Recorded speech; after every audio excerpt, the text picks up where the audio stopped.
Welcome in, Stars fans, to another edition of Spits and Suds. I'm Gavin Spittle of 105.3 The Fan. 5 out of 6 points, not a bad way to start your season. And I'm joined by multi-Stanley Cup winner and Ed Belfour and Ken Hitchcock are being inducted this weekend into the Stars Ring of Honor / local Hall of Fame. And I will keep pushing this, a guy that needs to be there because there might have been some dust-ups if it wasn't for Craig Ludwig being in the middle of these two. And he joins us now from Anaheim, in fact. How are you? I am. I'm good. It's a nice, beautiful day in Anaheim. I don't know what it's like in Dallas, but I'm sure it's a little bit warmer there than it is here. So early start here, and we got a game with our U18 team tonight at it's 5:30. We start here tonight. So anyway, it's a good day, good start. It's always great starting the day off talking to Gavin. Yes, I love it. Okay. You're gonna clip that too, aren't you? You're gonna Hell clip that. Yeah. I'm gonna play it every Saturday night when I'm home alone. Oh, okay. Bad visual again. So when you go back to cities like Anaheim, does it bring back memories for you? Not necessarily. I mean, yeah, the beach bars, yeah, of course. But not like you're I'm not saying, thinking J.S. Jaguar or. oh, I thought no, I thought you were talking about entertainment. No, it's yeah. As soon as we land, our goalie coach came with us. Billy Pye came on the trip this weekend, and the first thing you get off the plane, let's where are we going? Like, where are we going? Whole day off.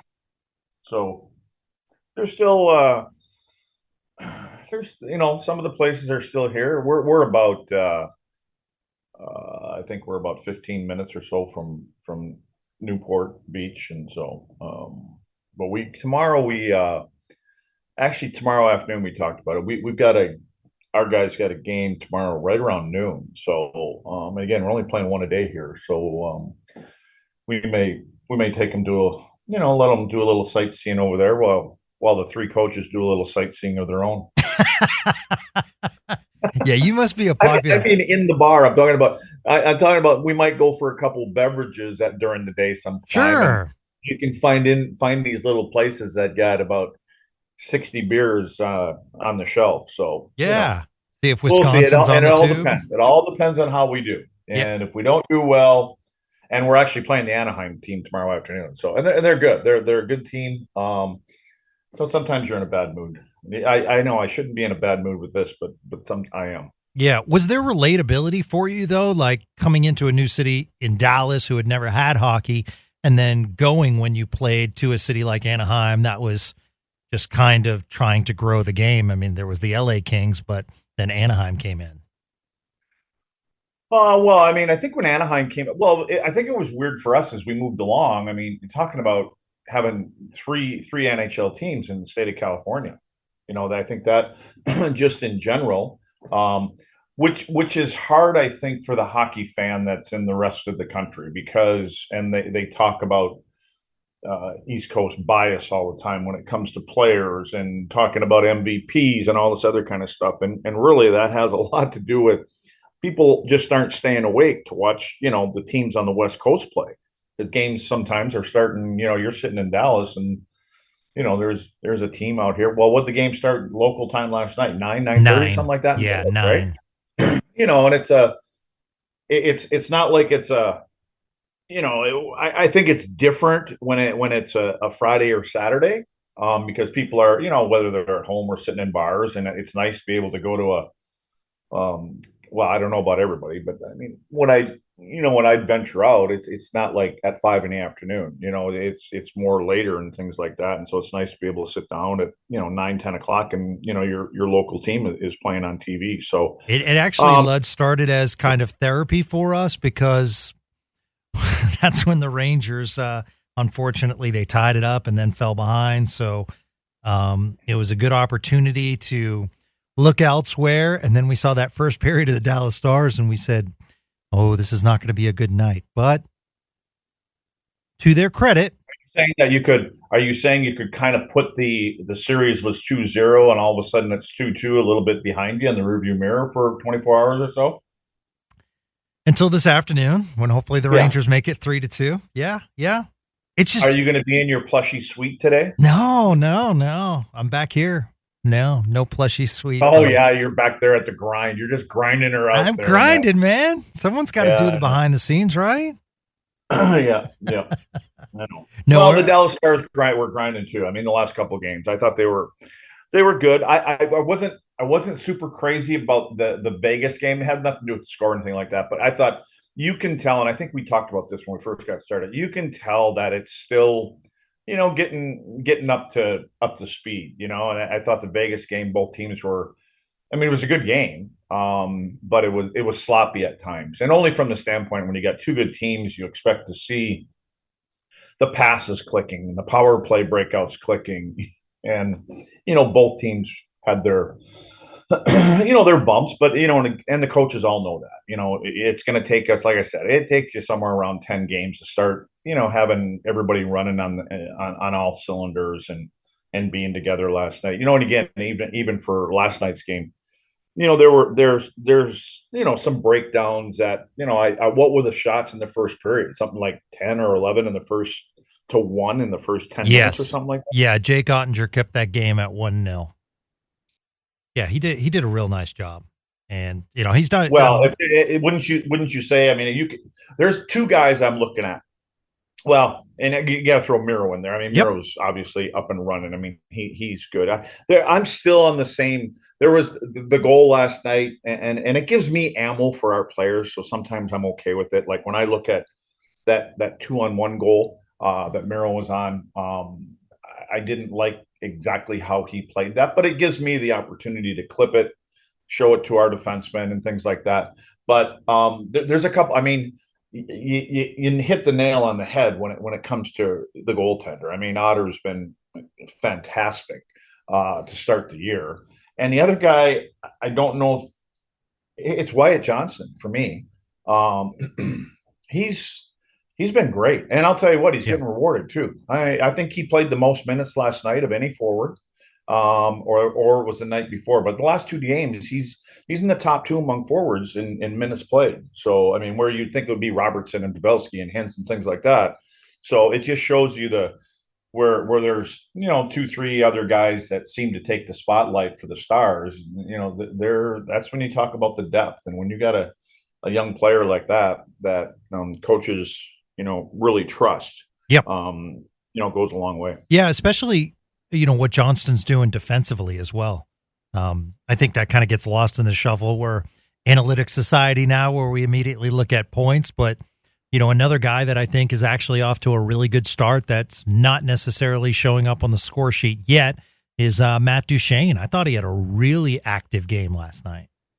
Yeah, I think he's looking at this coming into this team as a real opportunity for him.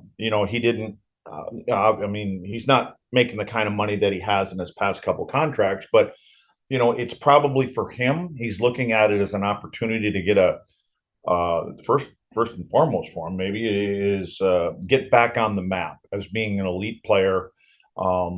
I think he thrives in teams like this because it's an up tempo team. Dallas wants to get up and go, and and they've got the parts to do that. And so I think he looks at it and figures that he fits in well with this. Obviously, being able to a go-to guy now, it seems like in the shootout is nice. I mean, because those are important points. You want to get it doesn't seem important, I think, right now, but as the season rolls along and you can get that extra point in the shootout, whether you like the shootout or not, when it comes down to positioning at the end of the year, you look back, it's nice to be able to have two guys you can lean on. I remember back in our day, you had Yuri Letnin, who just seemed to be automatic, and Sergei Zubov, and it was a 1-2 punch. And now, with Robo, who just makes it look effortless, and at times, and now maybe it's Matt Duchene. But yeah, you like his speed. He's an East-West player. So I think from a coach's standpoint, you have to make sure you play them with the right two people and it seems like their lines, they're happy with their lines because you don't see a lot of juggling, at least, here early. Yeah. Yeah, I agree. There one of the things that I really liked about last night, and they clearly were outplayed.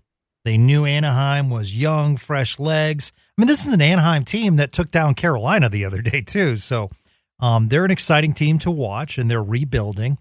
But, coming back after that first and then playing a solid game, I like that. I mean, in the past, Luds, we've seen kind of third period lapses, and I feel like in the early part of the season, two things have happened. One, they're getting stronger as the game moves along, which I like. The second thing I really like, and maybe this is part of DeBoer's style, is I felt as though under Bonus and even Monty, they'd get a lead and then they'd kind of go into that shell, play more defensive style. And even down to the last couple of minutes last night, the Stars were still going at Anaheim. And I like that style because, if you just let the team kind of come at you, that momentum change is tough. So those are two things that I've noticed: the resiliency and the continued aggressiveness. Yeah, and I think that's the way that Jim Neal wanted to put the team together. This is not a 3-2 league anymore. And, you're scoring 6 to 7 goals, and I think it's become exciting. And I would say, just to start with the first thing you said, when they came back in the second period, to me that's a veteran team.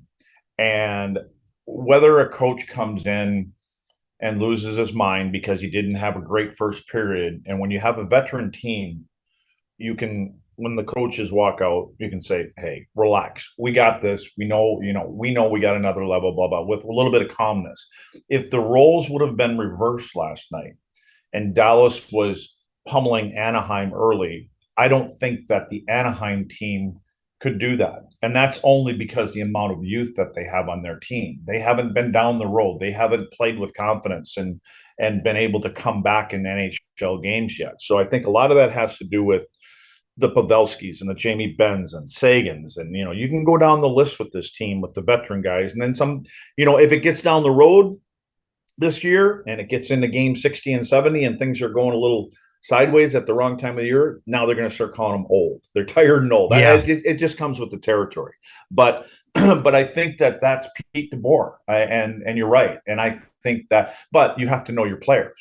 Like you've got thoroughbreds on this team, and you don't want to pull the reins in on them. I mean, Rupe was flying last night. Sure was. I mean, he is just such a difference maker when he's healthy, and when he just backed people off. It's probably not fair to compare him to, I don't know, Nathan McKinnon. It's funny. I had the Avs on one channel in the room here, and then I had the other one on the computer, and I got McKinnon flying to my right, and I got Ince flying to my left, and or McDavid. But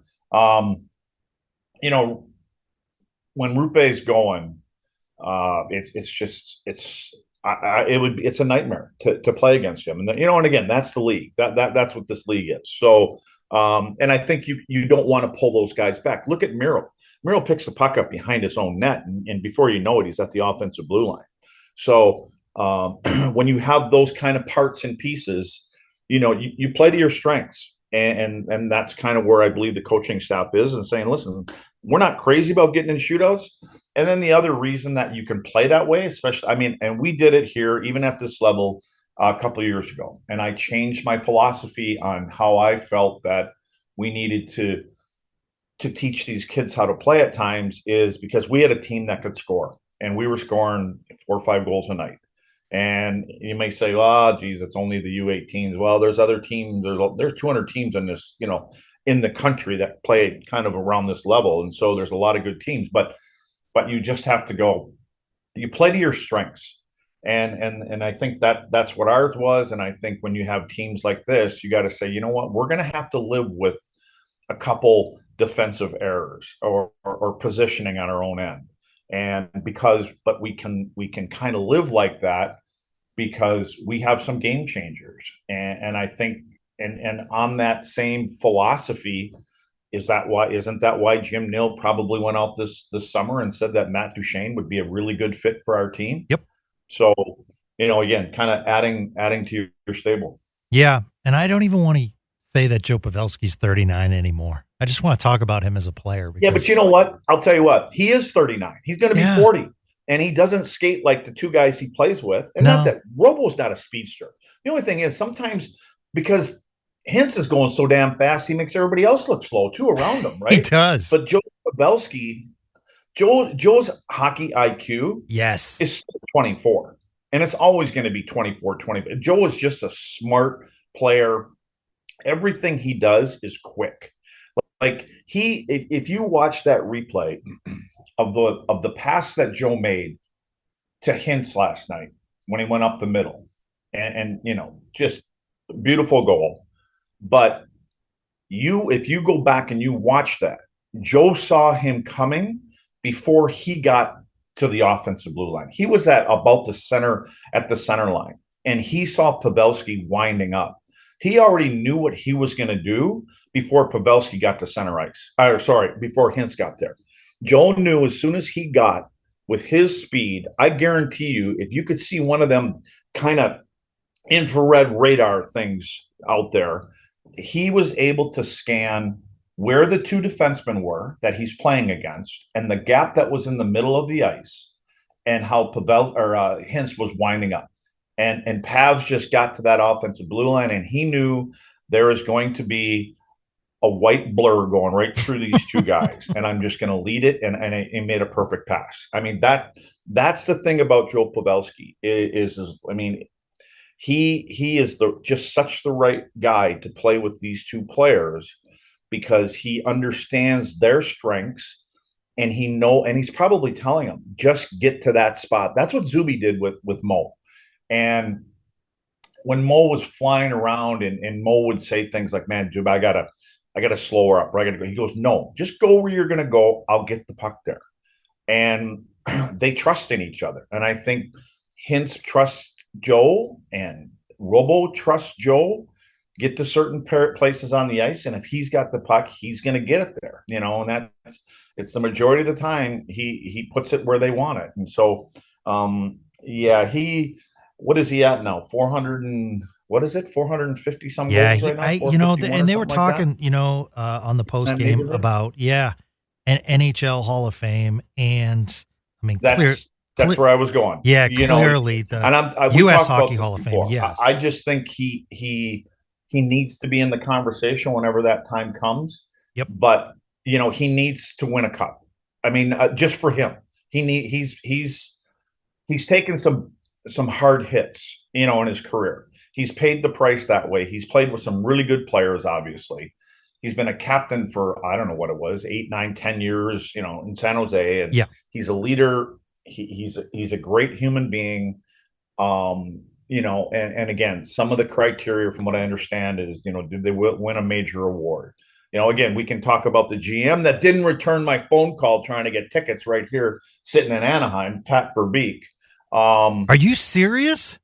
Yeah, but you know what? Our alumni director, the amazing Bob Basson, maybe gave you the wrong number for Beaker. So I sent a message to Beaker a couple days ago and said, hey, and I even said, hey, do you got somebody you can put me in contact with that we could buy? And I put in parentheses, buy tickets from you, hoping that he'd go, oh no, we'll get it. Anyway, I never got a return message, but I'm going to blame this one on Basson, not on Verbeek. Okay. Maybe he gave me the wrong number because I don't have it. But you're right. Number. You're right. Despite him not taking care of you, he belongs in the Hall of Fame. Pat Verbeek. Yeah. I mean, Beaker's got 500, 600 goals, whatever it is. Yeah. I just don't. And Beaker's got a Stanley Cup.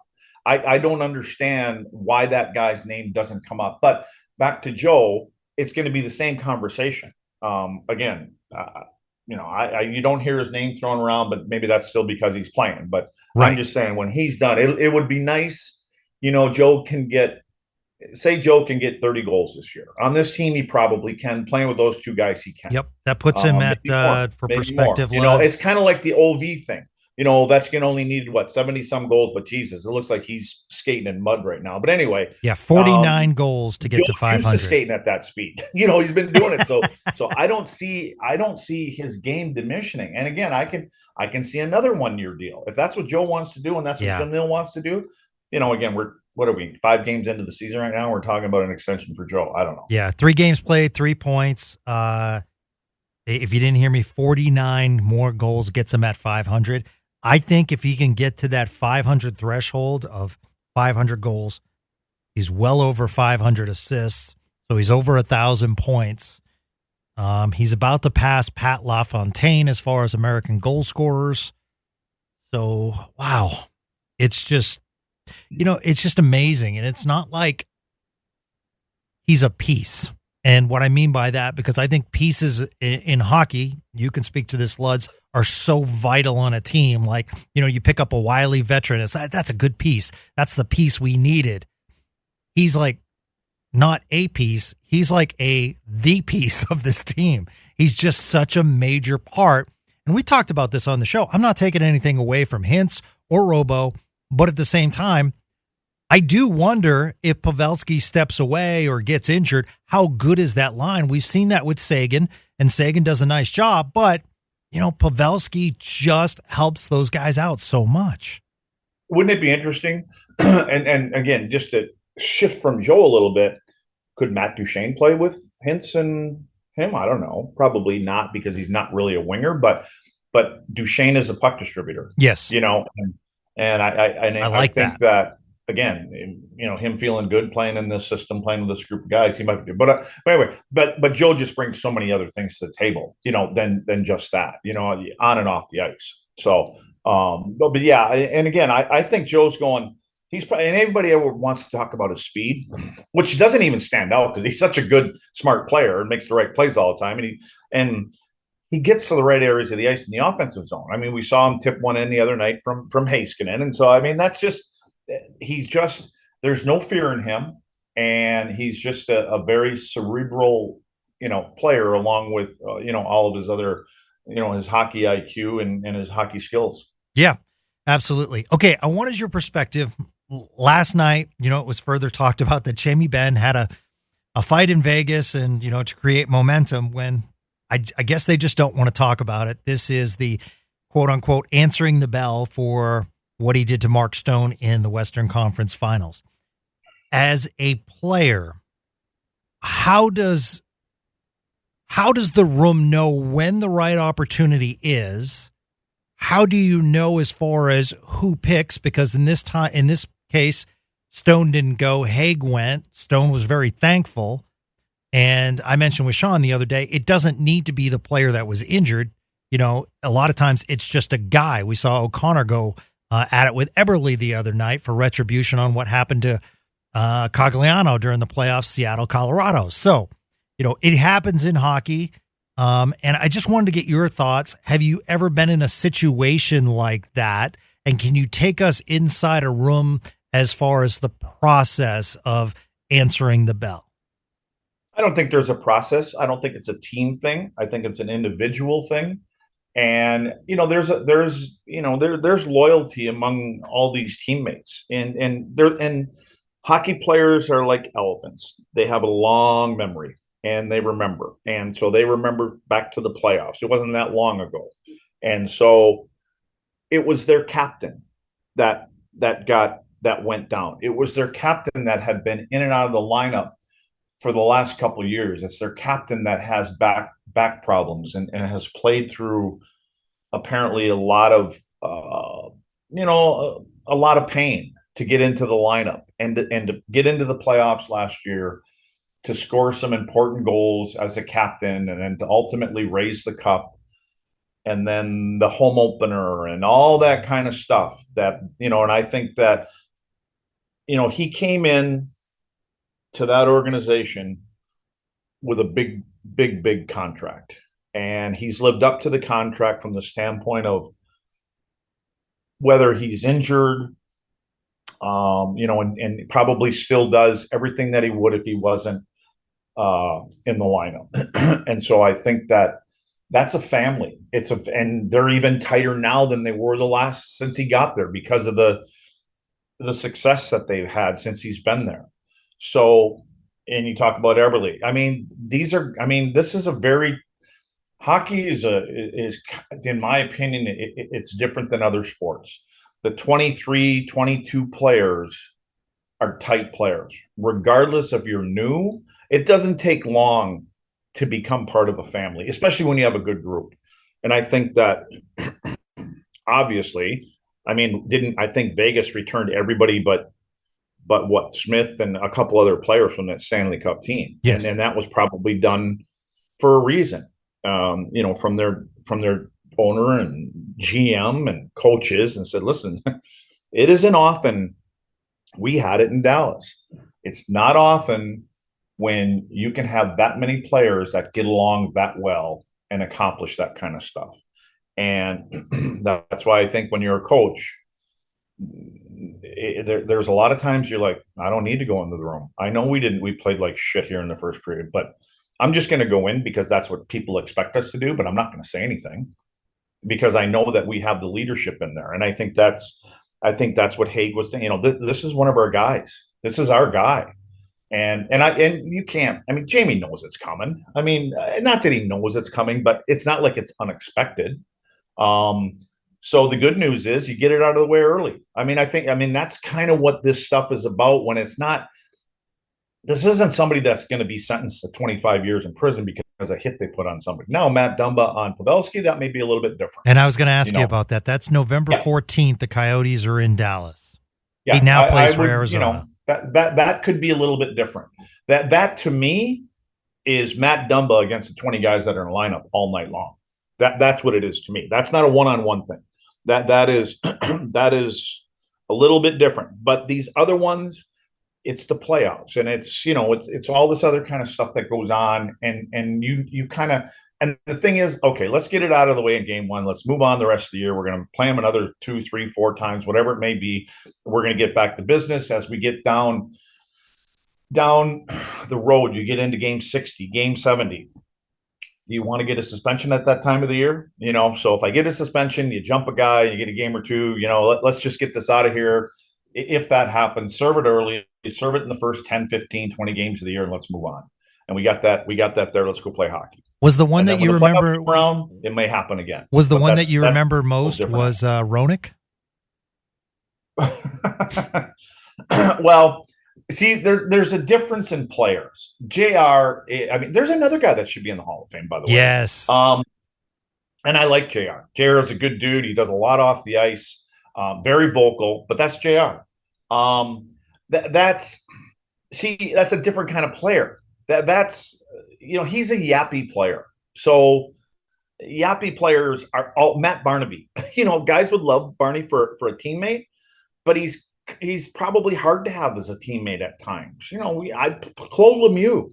Played with Claude Lemieux. God, he's hard. He will go to battle. He'll go to the wall for you. But Jesus, stop picking on the wrong guys on your team night after night, because guys got to get involved all the time. And that's why sometimes you just kind of go, Pepe, it's time for you to, fight your own battles this time. When somebody jumps you, don't look around, because you're just going to have to do it. So I think so much of that depends on the player, and not that any of them are bad teammates, but we know, and look at Steve Ott. Otter was one of the best at yapping, right? Yes. But Otter could fight his own battles. Yeah. Unless it was if there were, obviously a heavyweight, then somebody will step in for him. And that very rarely happened. Same with Barnaby. And you can go down the wrist.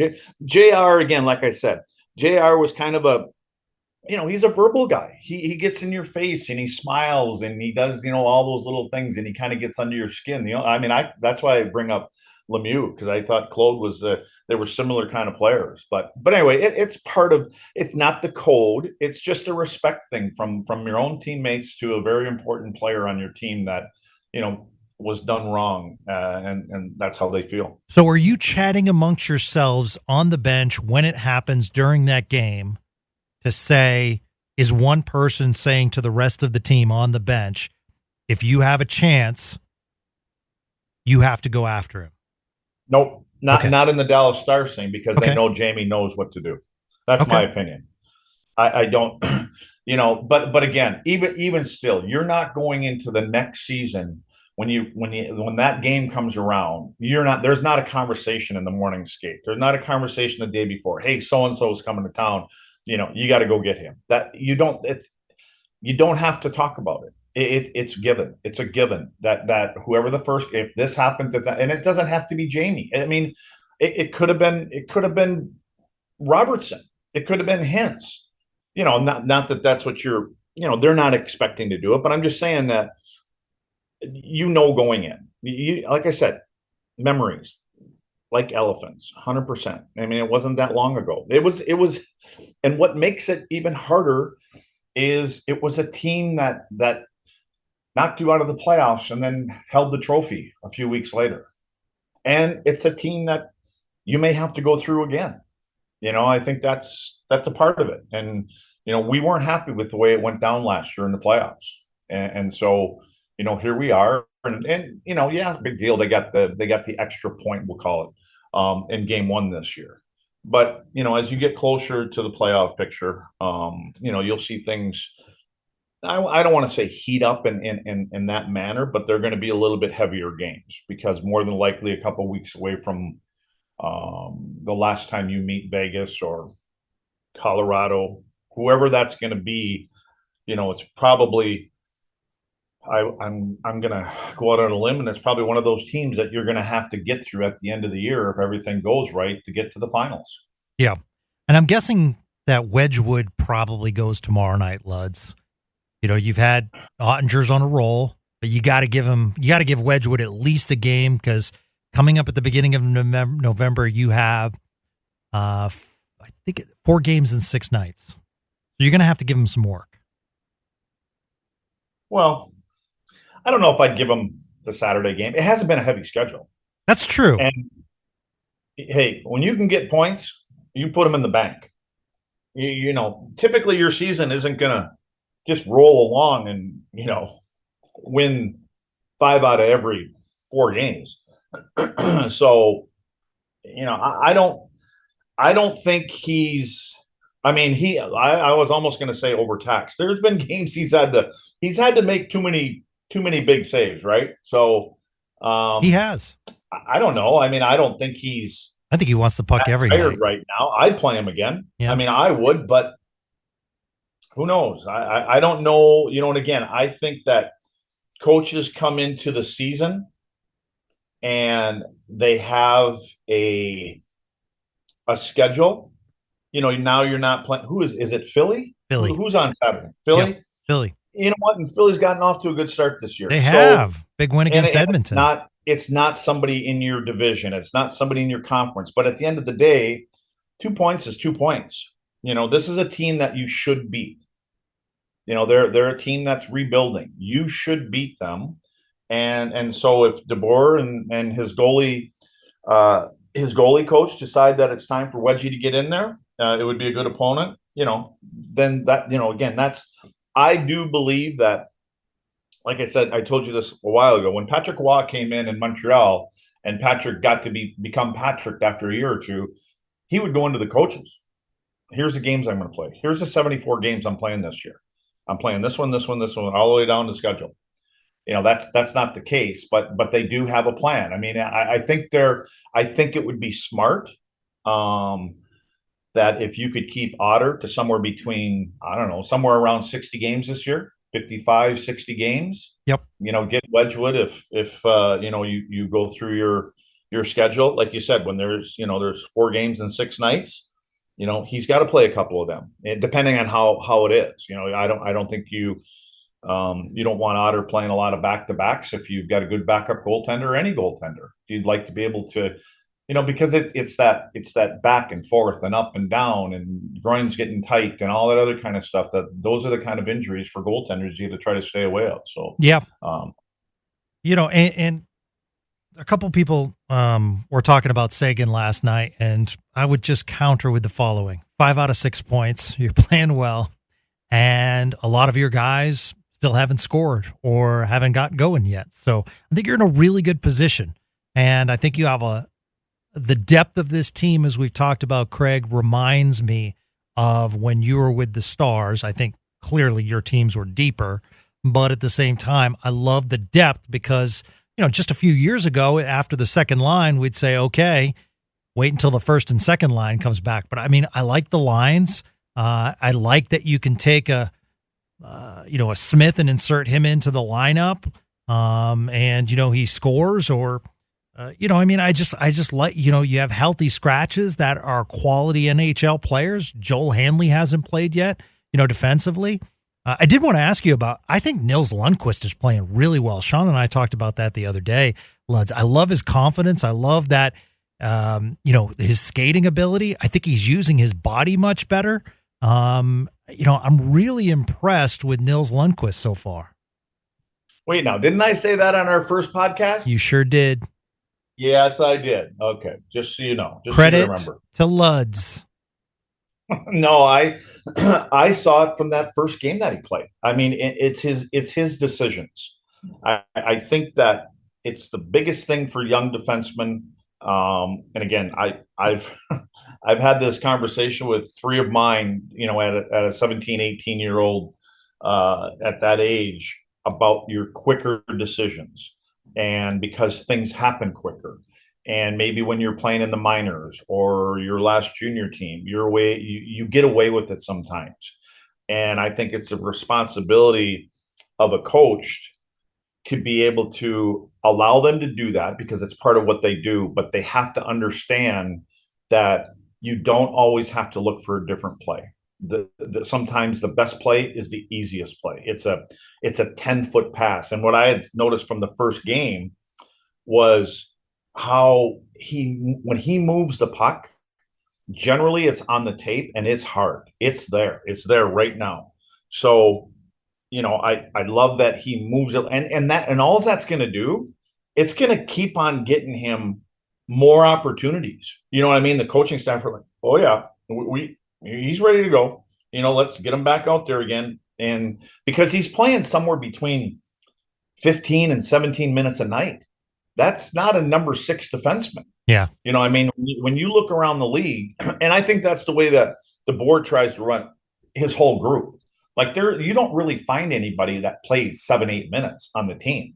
You're a fourth liner, you're getting your 12 to 15 minutes. You're a fifth, number 5, number 6, you're getting, 14, 15 minutes. And that's right where he is. And there's going to come a point, if he continues on this, they're going to say, hey, let's give him a couple more. Let's take a little slack, give him a little slack here, a little more rope and do a little bit more. And that's one of the things that I like to do with our guys is like, I want you to get to this point and you don't have to do all these things right now. And it's going to seem like you're not doing anything. It really is, especially for the guys that consider themselves a little bit more offensive. It doesn't seem like you're doing enough, but you really are. And especially from the standpoint of the guy that's sending you out there and when he's sending you out there. And when a coach leans over, you come back to the bench and you're like, hey, carry it a little bit longer, get up, get more involved in the offensive zone. Now they kind of get their ears up and you're like, all right, here we go. But just be careful. It's about just knowing the whens and wheres of when to go and when not to go. And, your responsibilities. And I think he's just comfortable right now. And I think if you see, 15, 20 games, you're probably going to see him get more involved and do a little bit more. And I think as of right now, they're just saying, make the good first pass, be in the right position in your own end, defend first. You're not a big guy and you've come in, with the reputation of being an offensive guy. And some of that one-dimensional play maybe has gotten him into some tough spots early on, and so the trust wasn't there from the coaching staff, and so you have to reestablish that trust. And I'm sure that's what's happening with the coaches in Lundkvist. Do they call you Coach Luds or Luds? What do they call you? I hate coach. I just say call me Luds. I don't like it. Okay. So you've embraced the Luds. So like if someone doesn't know you and they come up and they're like, what's up, Luds? You're cool with that. Oh yeah. It happens. I don't think honestly, I think for years around Dallas and playing and things like that. That's kind of how you're known. And I even when I first meet someone, I'm like, don't say Mister, don't say just I'm Luds. I don't. I'm just Luds. That's Okay. it. I'm the guy. I'm the guy at the end of the bar having a beer with whoever wants to sit there and chat. I'm the guy on the bike. I'm just, that's why, man, I told you, that's why I didn't like the downtown stuff. Just you find me out in the outskirts of some little shithole. Have I earned Spits yet? What's that? Have I earned the nickname Spits yet? No. Self-proclaimed Spits and Suds. What are you talking about? I earned these reps. Come on, man. And you come first, obviously.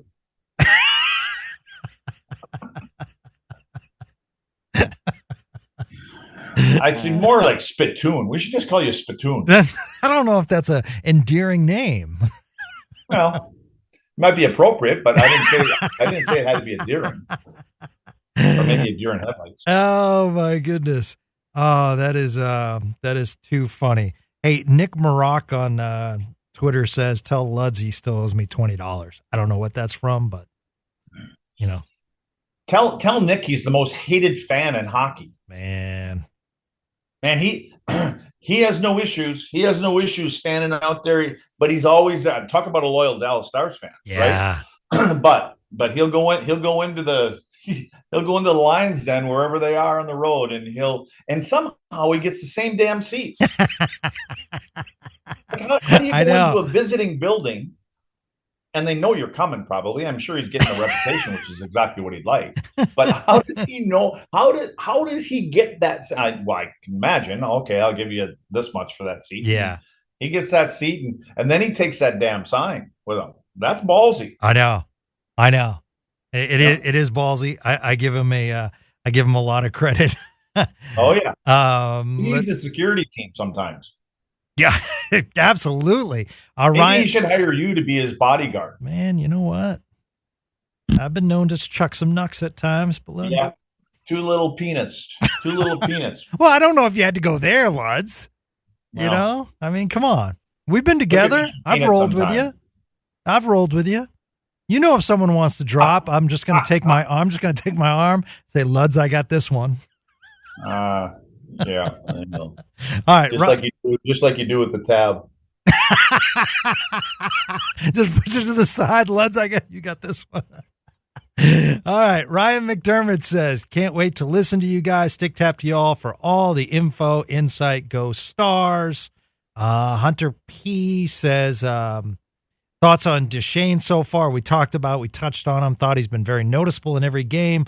I think he'd have some more points if he was on the Ben Johnston line. But, I mean, I have no problem with what Dadanoff's doing. Yeah, again, if it ain't broke, don't fix it. Yeah. Like you have, I mean, what do they got? 5 out of 6 points right now. Yeah, they're when you're talking about spreading the love around, he's in the same ballpark, somewhere around 16, 17, 18 minutes. So that's what I mean. That's the good thing about bringing in veteran players that know who they are, that know possibly I'm not the exact same person I was when I was 23, 24, 25. I didn't have 28 teams. My phone wasn't ringing off the hook this summer. There's a team that offered me this. There's a team that I looked at. I had whatever he may have had 4 or 5 different teams, and he went, this is the best fit for me. But I'm going to make it fit for them too. I'm going to be that player. I mean, just because he's, a little bit older than Lundqvist, maybe they come in with the same mentality. I still got to be me, but I'm not, I'm going to do my part here, and whatever my part may be. And so, he's been good. I really think I had a question mark coming in. So, and I think in the last team or two he's been on, I don't think he was the right player for that particular team, the kind of style that he likes to play. And, and again, a lot of that is in coaching. I'm sure they've had conversations and listen, you can do what you do because, here's the parts that we have. So there's a little more rope here with DeBoer. I think there's a more rope to do things offensively, as long as you're defensively responsible. to be who you are. And finally, I don't know if you want to go here, Luds, but I know Usually that means no, then but I probably I will. will express my opinion.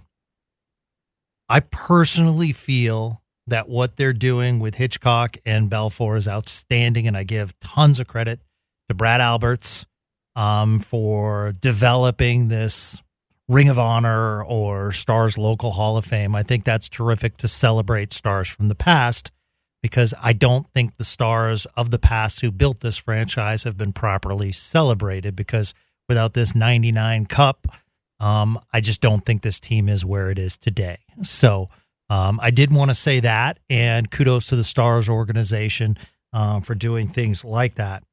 But I wanted to get your thoughts. Should Ed Belfour be in the rafters? Did you say rafters? Yeah. Should his number be No, retired? if you're asking me, Yeah. yes, Okay. no brainer for me. So I'll compare it to Chris Chelios. So Chelly played a long time. When we were in Montreal, he left a year before I did. Chelly played a long time in Chicago. Chelly played a long time in Detroit. So could Chelly have his jersey in any of those three buildings? Yes. But Chelly is a Chicago Blackhawk. And Chelly's a local guy, family, had a restaurant there and things like that. Ed Belfour, I don't think in his heart. And again, I've asked Ed this question. He won a cup in Dallas. He did. But Ed considers himself a Chicago Blackhawk. And that's because that's where he broke in. That's where it's kind of where maybe his heart is. So I should yes, he should for us, but did he play there for 8, 9, 10 years? Yeah. No.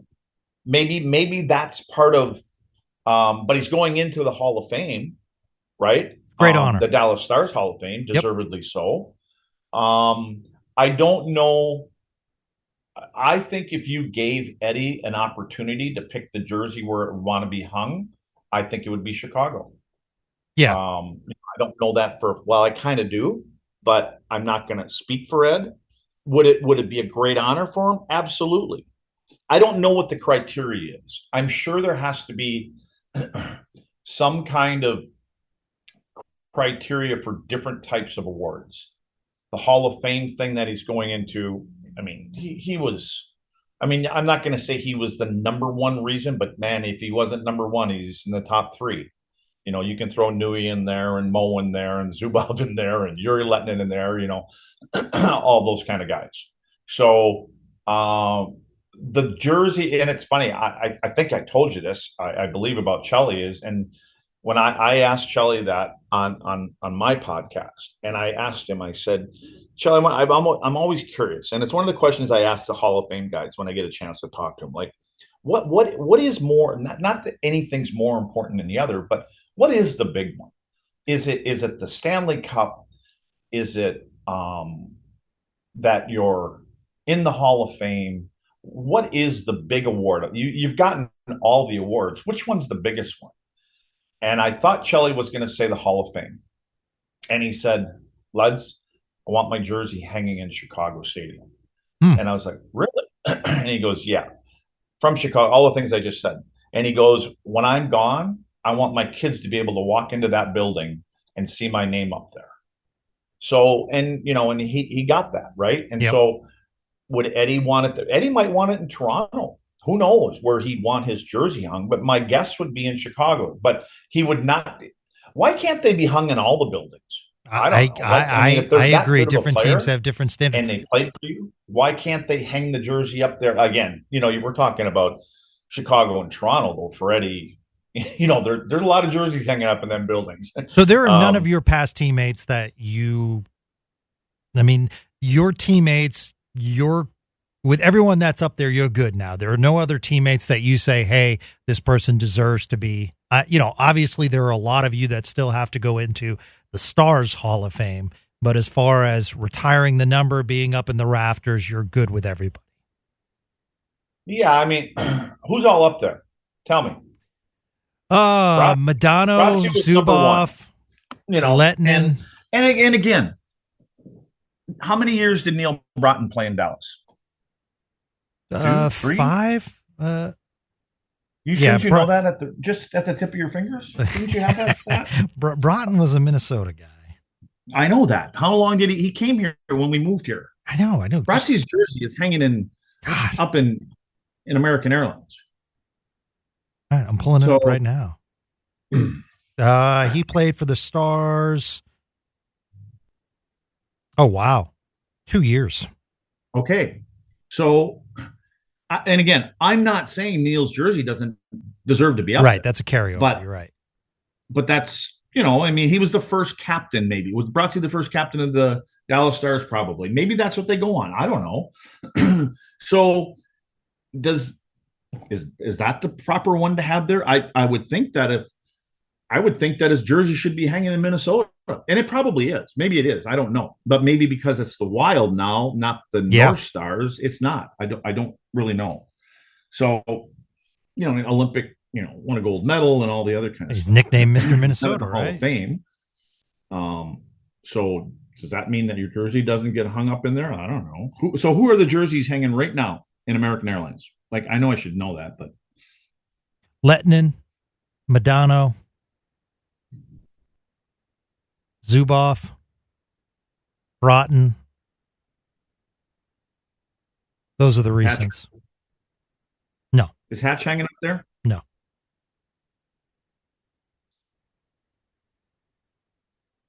Then we're getting into Minnesota days. So you're saying Darren Hatcher's jersey's not up there? No. I think Hatcher should be up there. I think Joe Newendike should be up there. Bill Masterson is up there. Yeah, well, again, he never played here. Right. But again, Bill that's Goldsworthy. Part of the history, I guess. Yeah. Now, was Bill Masterson in all arenas? I don't know. I have no idea. Yeah. But I'm just saying, I think Hatch should be there. Hatch played how many years in Dallas? 9, 10, captain? And that's what we have to – you would probably have to get some clarification from the Stars because, but then again, I don't even – we're doing this on the fly. Yeah, I know. I don't even think Neil Broughton's in the NHL Hall of Fame. To me, Joe Newendike, Darian Hatcher are two jerseys I would be voting for. So again, there's lots of. It's not like it's Toronto and Chicago and right. Montreal, and there's still room in them rafters. Yeah. No, I like that. I like Hatcher absolutely. Broughton is in the U.S. Hockey Hall of Fame, not in the NHL Hall of Fame. Well, so is Darian. Yeah. So there you go. How come Luds isn't?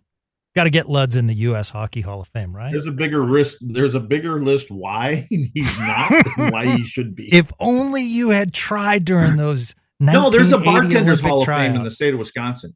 I'm in that. All right.